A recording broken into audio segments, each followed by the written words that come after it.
Welcome back to Les Schwab Tire Center's Outdoor GPS, presented by Fisherman's Marine and Outdoor. Welcome back, everyone. We've got Austin Moser over on the east side of Washington. Where are you at? I mean, do you mind telling us what part of the river you're on? Yeah, we're in the Upper Columbia, around near Wenatchee, Washington. Okay, around Wenatchee, very fair. I get it. I understand. Is there a lot of participation in this fishery, or you kind of got it all to yourself? Not really. There's just a couple local guys, and there's one other guy that kind of does it, and we kind of got it all to ourselves here. It's fairly technical spot to fish, and it's not like downriver where you catch just a ton of fish. You know, go out and catch 50 sturgeon in a day. It's not like, you know, we'll catch big ones here, and you might catch, my best days like 14 big ones in a day, but I mean those are 8 to 10 foot fish, so they're big fish. 8 to 10. I remember, I'll never forget this. The first time I was in Florida, Austin, the guide that we were with, we were there for ICAST chasing tarpon. He had, of course, you know, somebody from over there. Well, what's the biggest fish you caught? I'm like, bigger than anything that you've caught, I can promise you that. And he wouldn't believe me for nothing until we started showing him photos. So it's certainly something that you can always remember. Okay, so what kind of baits do you like to use up there? Is it pretty different than what you might think we use down lower, or would you stay pretty consistent with what everybody else would use throughout the system? You know, in my experience, the sturgeon kind of want things different some days than others. Predominantly, a lot of pickled stuff, pickled squid, pickled herring, pickled smelts, those kind of things.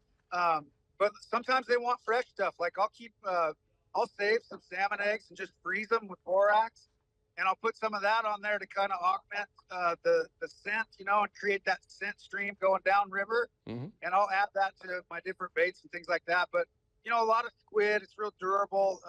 Up here, we're fighting the current a lot of times, and so squid's pretty durable. And there's a lot of squawfish, things like that that are always pecking at your baits. So having a tough bait can help you to be fishing all the time, and then having some softer baits mixed in there that you have to check all the time is another thing that I do. But I can show you what we got. Sure. This here's pickled squid and pickled herring. So I try to make that stuff up myself. I get it all from raised baits, and then we pickle it up at home and get it out here. And I don't use freezer burnt old bait. I use fresh stuff I fish salmon with. For the herring, I pickle it because I want the best stuff, the best bait that I can get to make sure that I catch fish. No, it makes perfect sense. It doesn't matter where you are, what species. You got to have the best bait that you can, hopefully to improve your. I keep looking at that rod over your right shoulder. I'm just waiting for it to fold over. At some point in time, it might happen, I'm hoping. Okay, so are you fishing deep water, shallow water? What do you kind of target? You know, we're right below the dam. We're sitting on the edge of where the main channel is.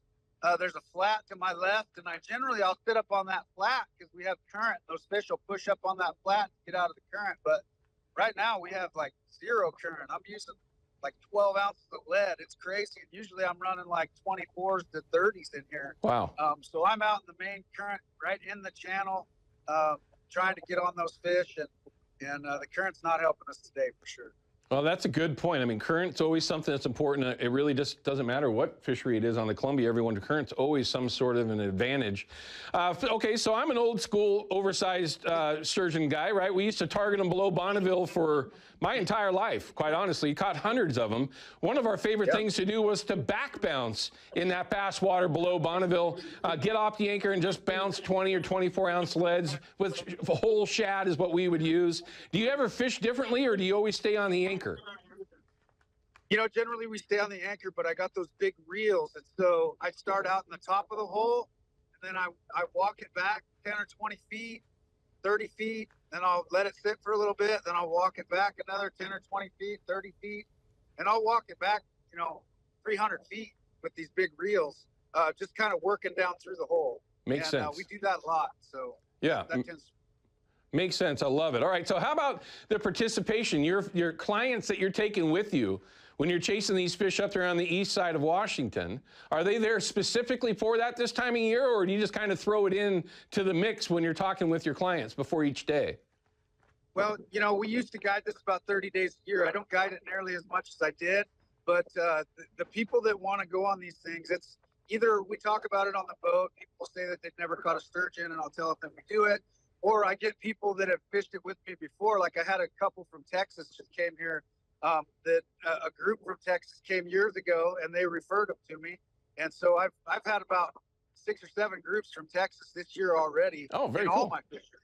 Yeah. So it's kind of cool that people that don't catch these sturgeon, we the only ones that got them, really. So they'll come from all over to get them. They're bucket list fish for a lot of people. So as they should be. You should trade out a trip for maybe some gar down there in Texas, man. That's one of my bucket list fisheries, is to go chase those things around. Oh yeah, I want to catch a redfish sometimes too. Oh, don't even tease me. That's definitely a bucket list. We got to put a trip together. Let's head down there. Austin, for folks that are watching and maybe they want to try to chase some of these sturgeon with you, any availabilities going forward, or are you pretty much booked up? You know, we got a little bit, but not much. You know, this fishery is just kind of something that we piece in when we can, and we're booked all around the days that we got for walleye, things like that. But we do have a little bit of time here and there. We still got some walleye trips available too. And oh, don't even. Are you serious? Right at the end of our segment, he hooks up? Oh, whoa, no. Oh, what the line happened? broke. What The line happened? broke. Oh my gosh. You broke 100-pound leader or main It line? broke 100-pound leader. Oh my gosh. Oh no. Man. Woo. That's not the way to end our segment, man. I wanted to see you brawling. Oh my goodness. That's horrible. Man, he was pulling on it, Ed, and I set that hook really hard, and he ran right when I did it, and the line broke. Dang it. Austin, at least we finished with a little bit of excitement. We appreciate you spending some time with us and breaking your main line. That's kind of embarrassing, but we won't harp on it. Austin, we love you, man. Thanks for spending some time, okay? Thank you. We almost had one on camera again. Darn it. That was close. Take care, my friend. We appreciate it. All right, we'll be right back to wrap things up, everyone. Geez, that was close.